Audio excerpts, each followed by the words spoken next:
By the looks of my watch, it's officially grave time. I'm on my way to Mokelume Hill, which is located in Calaveras County. I'm going to tell you the story of the 1946 Briefcase bombing.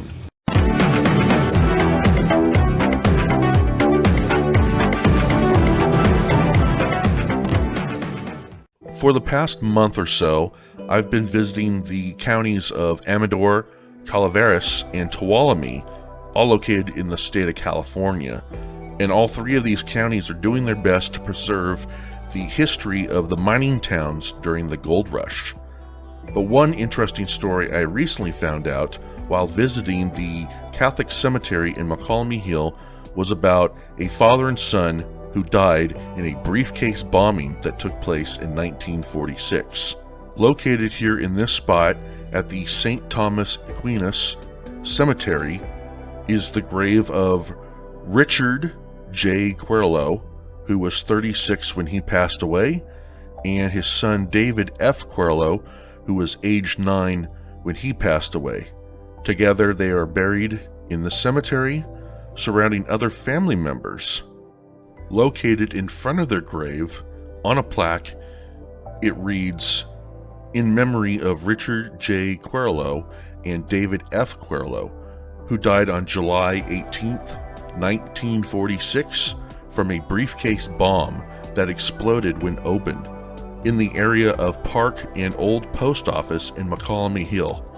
May they rest in peace.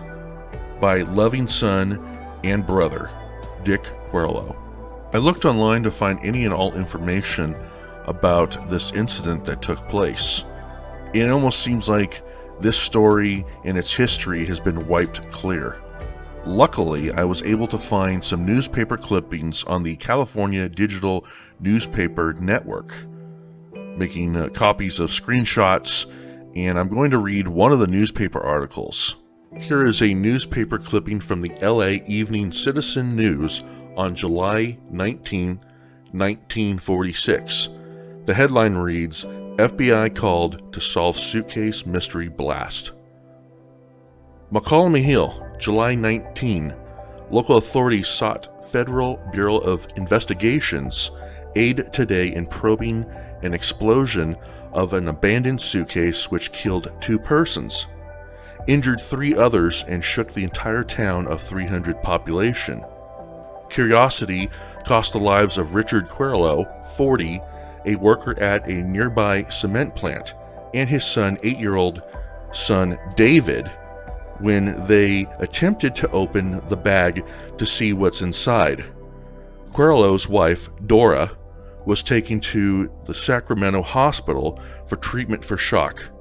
Mrs. Olive Muffet, a telephone operator, and Jack Cuerlo, a nephew of Richard, also were injured, the latter seriously. The blast yesterday wrecked the front of the post office building, put the local telephone exchange out of service, and broke windows in the vicinity. The suitcase was an old-style black leather Gladstone bag. Officer Zwig said it apparently had been lying near the post office for at least 2 weeks.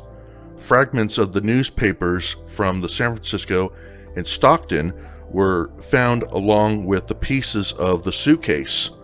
Mrs. Muffet was blown from her switchboard stool through a door and into the lobby of the post office. Her pet dog, lying near her, was instantly killed. The office of the Calaveras County newspaper in the adjacent building shook from the explosion. Trays of type were upset and jagged bits of shrapnel tore through the windows.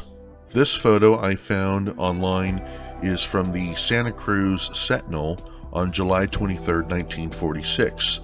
It shows a man pointing at the leftover debris that tore apart the front of the post office where the briefcase exploded. 76 years later, the FBI has never been able to find the person who left the briefcase bomb. Therefore, it's still an unsolved mystery to this day. In closing, I hope that this story doesn't reopen old wounds to the mourning family, yet brings attention to the case and hopefully make this unsolved mystery solved.